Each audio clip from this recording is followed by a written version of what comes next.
The clock on the wall is almost right. Another new clock.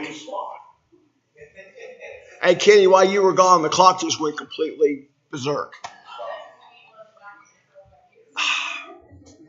Drives me crazy. Anyway, we're studying in 2 Corinthians, the 10th chapter. And last week we left off at verse 8. That's where we'll pick up today. And if you'll remember last week, we were talking about that Paul had kind of changed the tone a little bit. And instead of talking in generalities, he put his name and said, I, Paul, named himself as the authority for this. And it would pretty strong language that he was using here to talk about the false teachers that were back in Corinth that were smearing his name all over the place. So that's kind of what we're going to continue in the thought today, to talk about the things that Paul is concerned about as far as the slandering of his authority. So before we go any further, I'd like for Keith Davis, if you would, to lead our minds in prayer. We come unto you this morning, righteous Father, and thanking thee, Father, for goodness and mercy towards us. Thanking you for this opportunity we have to gather here as your children in this place to study your word. We pray, Father, we will take what we've learned in the study today, put it in our hearts and our minds to be better servants to thee. But most of all, Father, we thank you for your Son Jesus, for coming to this earth and suffering and dying for us. It's in his name we pray. Amen. So this section we're going through now, if you'll remember from last week, it started with verse 7. It was kind of a contrast between Paul's course and the things that he did versus the things that the Judaizing teachers were doing back in Corinth. So let's look at verse 8.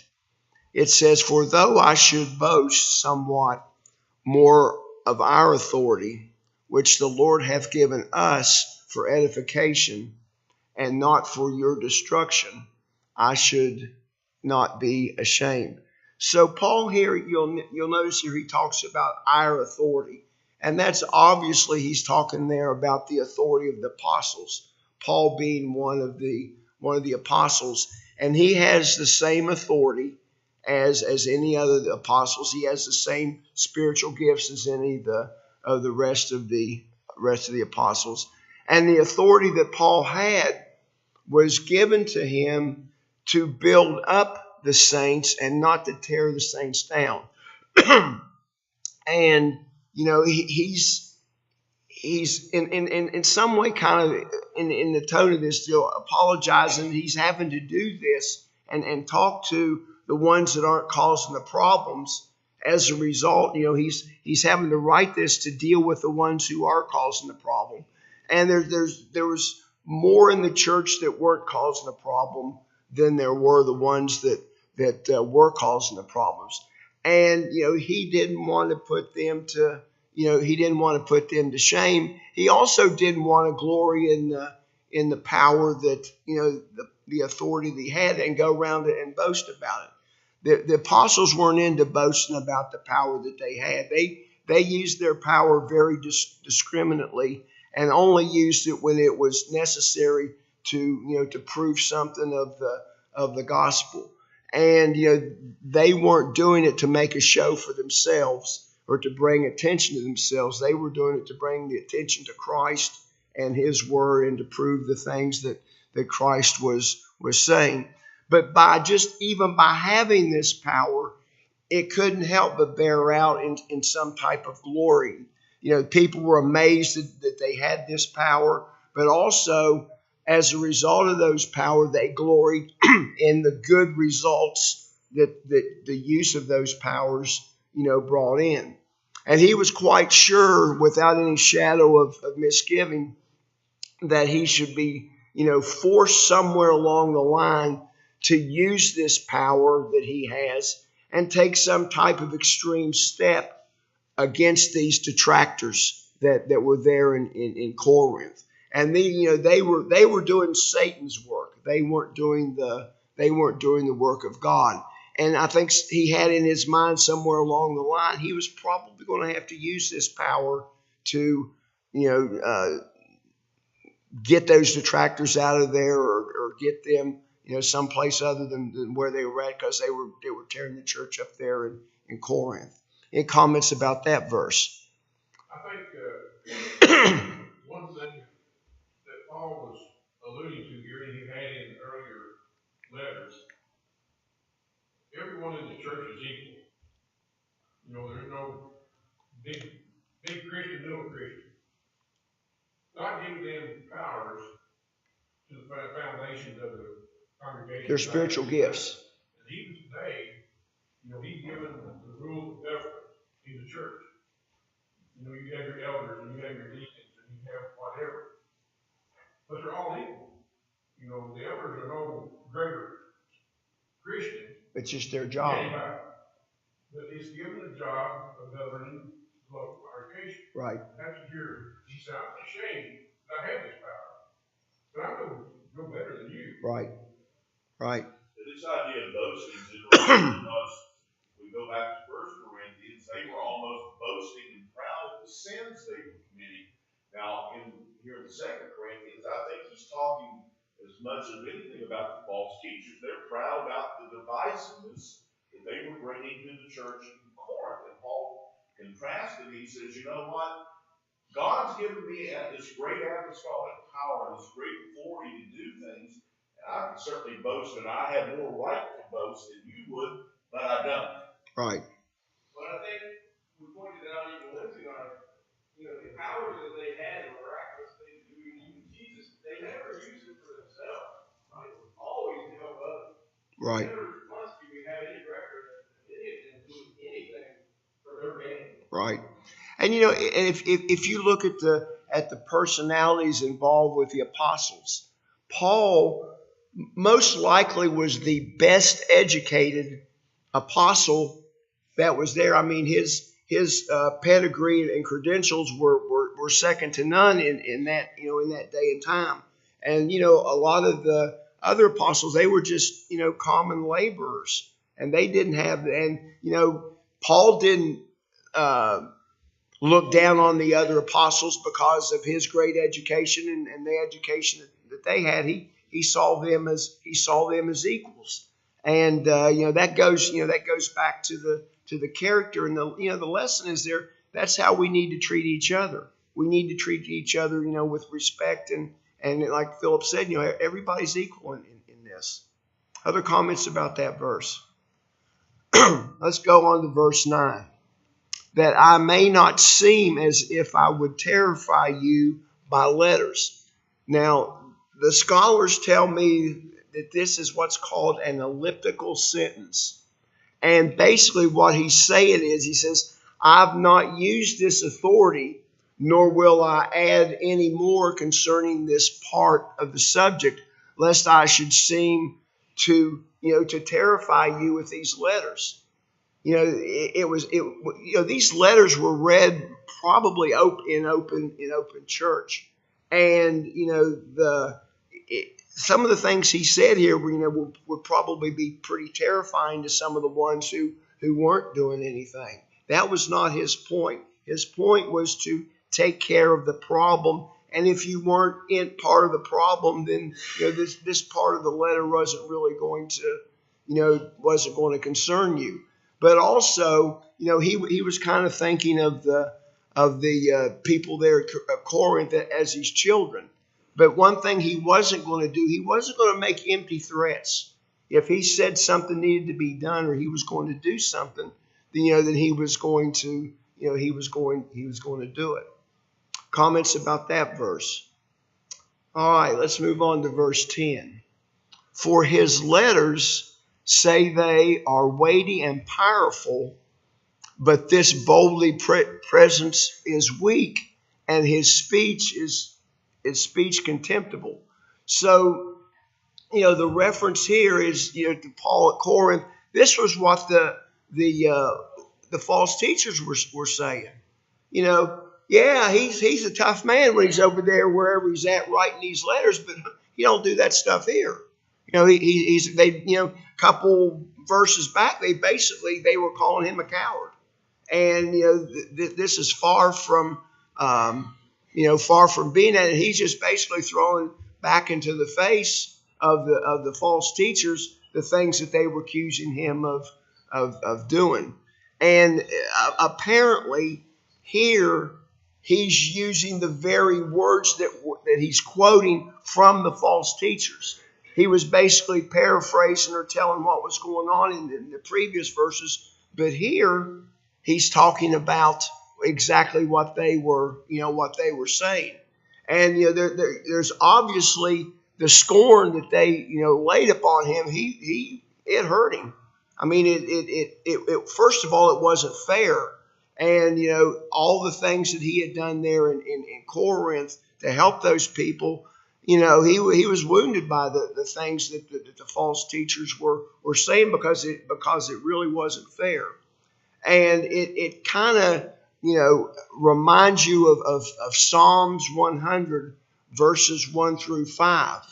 And it says, "Hold not thy peace, O God of my praise, for the mouth of the wicked and the mouth of the deceitful are open against me.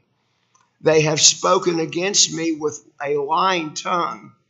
They compassed me about also with words of hatred, and fought against me without a cause.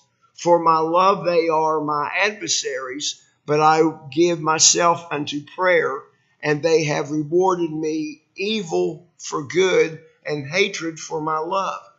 That's a pretty good summary right there of the way that the false teachers were treating Paul. He loved them, but they didn't love him back. And even though they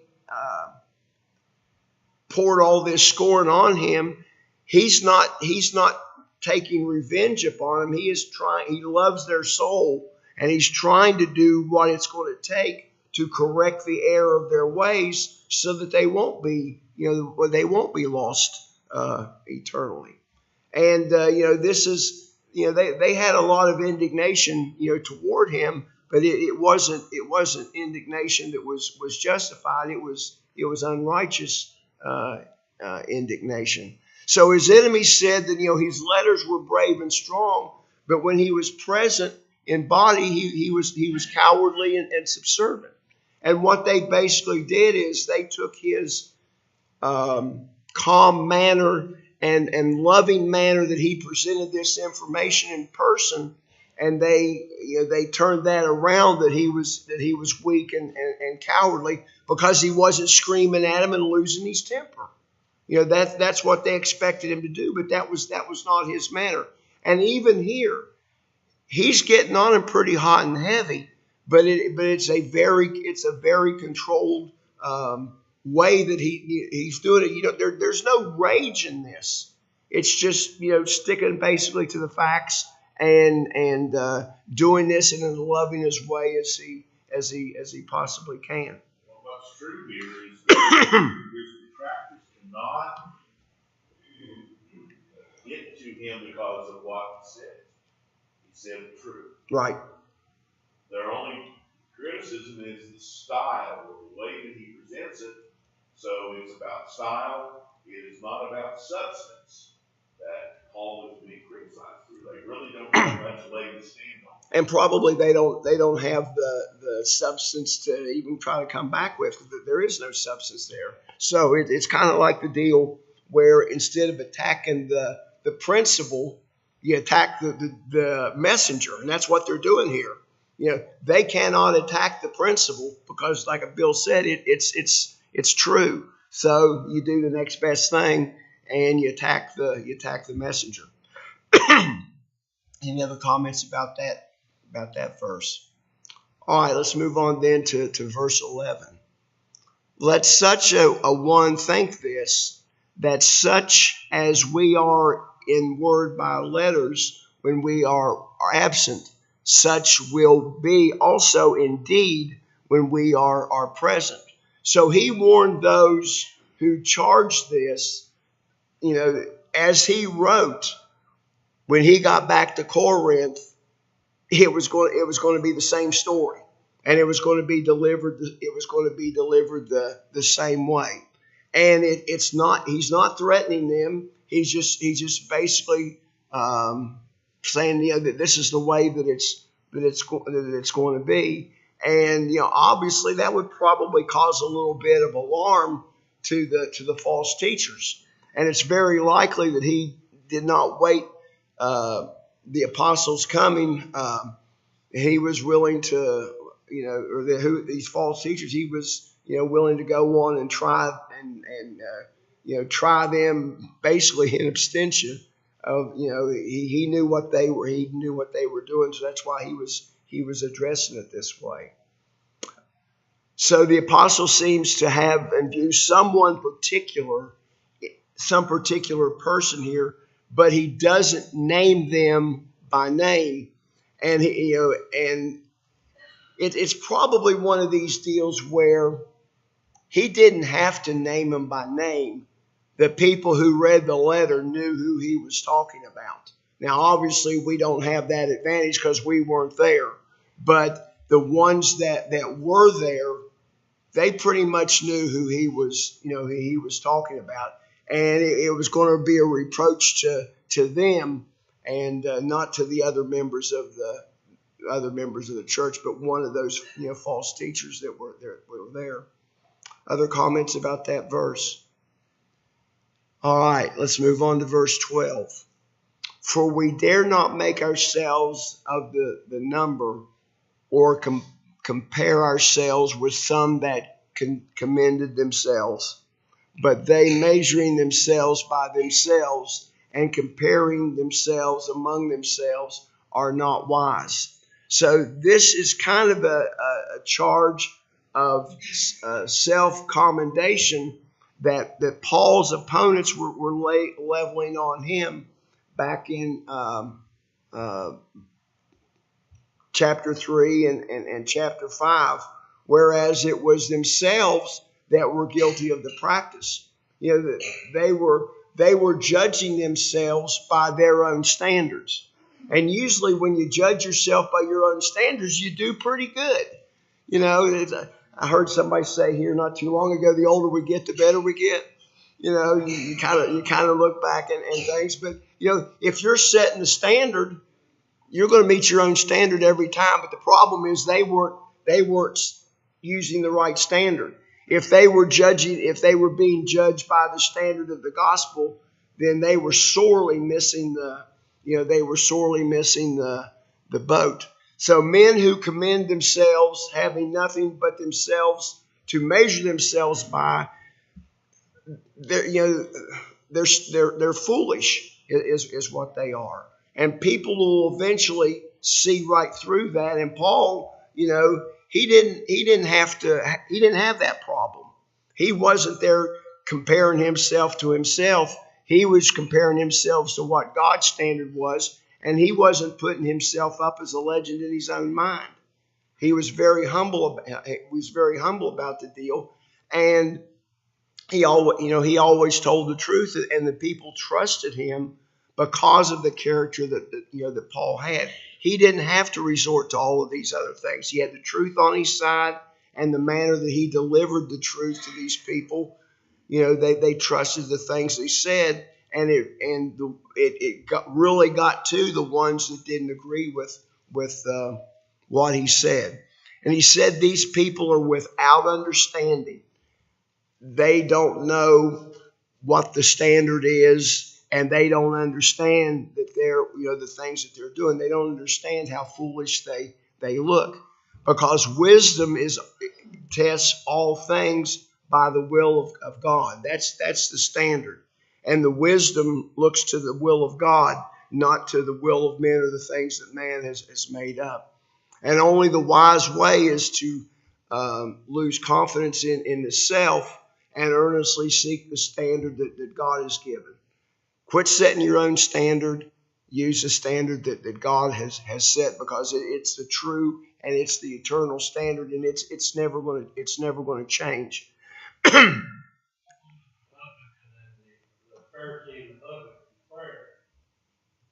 glad I'm not like him. Right. I do this and I do that. Well, and when you sit down and you think about it, God's standard has been the same from the very beginning all the way through. When man sets standards, look at all the laws and stuff that constantly change. Something comes up and say, wow, we made this great law and it didn't work. So now we're going to have to change it to something else. Every time man gets involved in rules and regulations, stuff change. And, this state's got plenty of it. We've got a lot of things going on in this state that it's collapsing under the weight of its own bureaucracy, and it just constantly changes. God's law never changes. It's consistent. It's consistent all the way through. And really, this was one of the things was probably driving those false teachers crazy, because they couldn't argue against the things that Paul said because they were true, and Paul was able to just shoot down everything they did using the word of God. So these people, they were making a fatal mistake. Any other questions or comments about that verse? All right, let's look at verse 13. But we will not boast of things without our measure, but according to the measure of the rule which God hath distributed to us, a measure to reach even unto you. So God gave Paul a rule by which he was supposed to walk, and he was supposed to work, and he was measuring himself by that standard, and he didn't have to boast about anything that he was doing, because he was basically meeting whatever the standard was. And in opposition to the false teachers who only boasted of gifts which they did not possess, there's a contrast there. Paul could have boasted about all the things that he had, but the false teachers, they were boasting about things that they didn't possess. They were trying to tell people that they had authority and could do things that they actually didn't have the wherewithal to do, and they were trying to force these things on the other members of the congregation. So his glorying was neither immoderate nor was it founded on what others had done. The glory that Paul possessed and the glory that he showed others actually came from God, and it had nothing to do with man's labor. So it was a settled purpose that he preached the gospel of Christ, and he wasn't building his churches on any other foundation other than Christ. Christ, the chief cornerstone. He wasn't building his church on things of man and principles that man, or how man thought that it needed to be. And he was acting on this principle that he had the right in regard to do, and he was telling Corinth that they needed to follow along with this, because it was a legitimate thing that he was doing. And he put limits on the labor that and the things that they could do. Any other comments about that verse? Let's go to verse 14. For we stretch not ourselves beyond our measure, as though we reached not unto you, for we are come as far as to you also in preaching the gospel of Christ. So Paul did not go beyond his measure when he came to Corinth. He stayed within the boundaries of the gospel that he was given. And the work he performed by this measure, God gave him, and gave him the tools, and he brought those tools to Corinth to work. He was walking by the rule of God, the rule that God gave him, and he came to them solely for the fact that he was there to preach the gospel of Christ. Not Paul's opinion, not somebody else's opinion, but the way that God wanted it to be to be taught, and he didn't overextend. He didn't put his personal opinion into what needed to be done. And if you look at if you look at Paul's writing, if he was expressing an opinion, he clearly said, I'm expressing, he didn't say I'm expressing an opinion, but he makes it clear in his writings that he was expressing an opinion.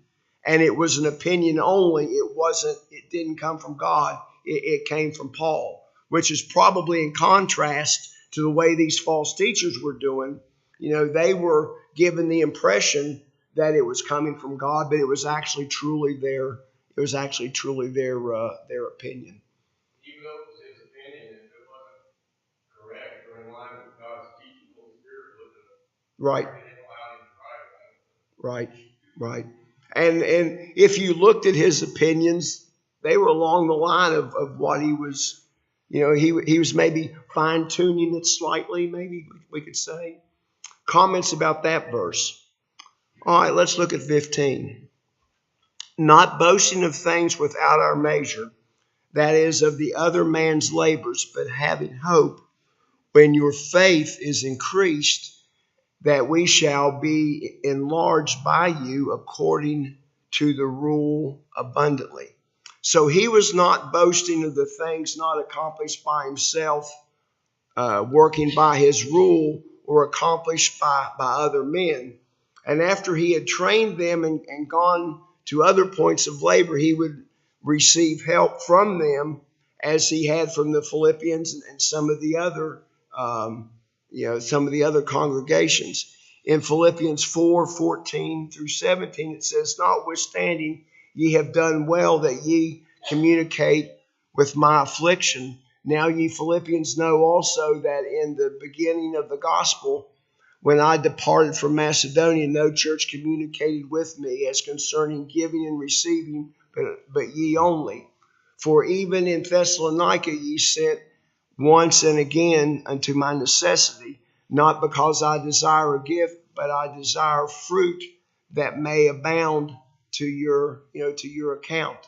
So, this is the same thing that he was expecting there in Corinth, where there would be communications back and forth so that he could do things to help them grow, but also on the same line, they would do things to help Paul, along the way. Because when Paul was in Corinth, he was not a burden on the church. And we'll talk about that here a little bit later. He did his own labor. He paid his own way. So he was not beholden to anybody there, because he pretty much pulled his own weight. Other comments about that verse? Okay, let's move on to verse 16.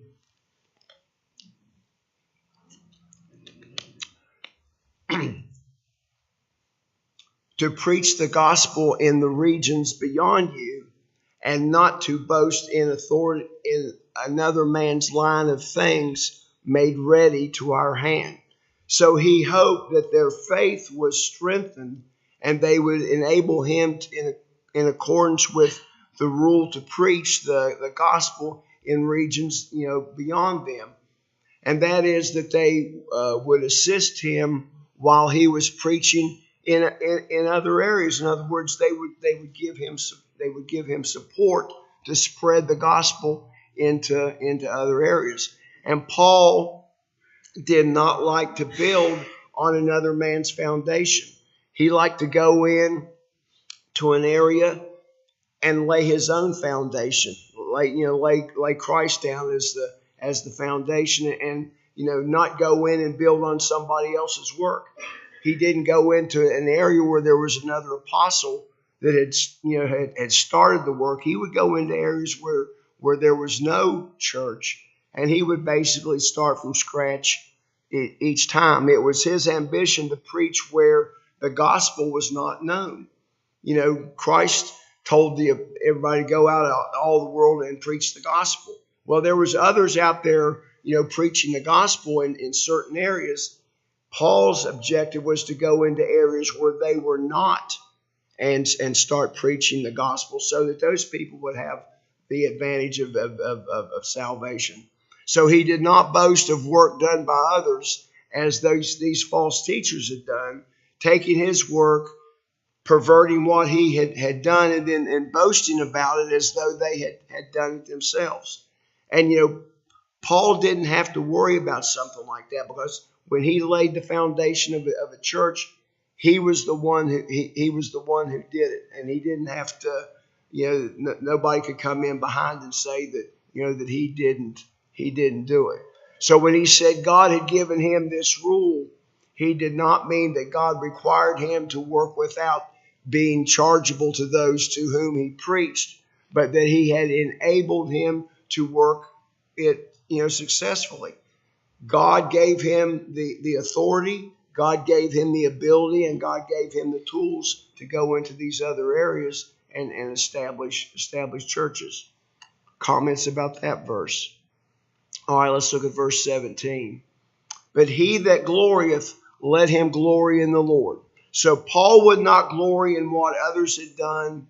Paul would not glory in the things that he had done. He wanted the glory to go to God, because it was God who enabled him to do the things that they were glorying about. And what he did under the direction of the Lord did through him. And enabled him to do it. So Paul reproved in those who came and entered into his work, decried him, boasted in, and perverted what he had done. These people had come in behind him and basically tried to steal everything that Paul had done and claim it as their own. Comments about that verse?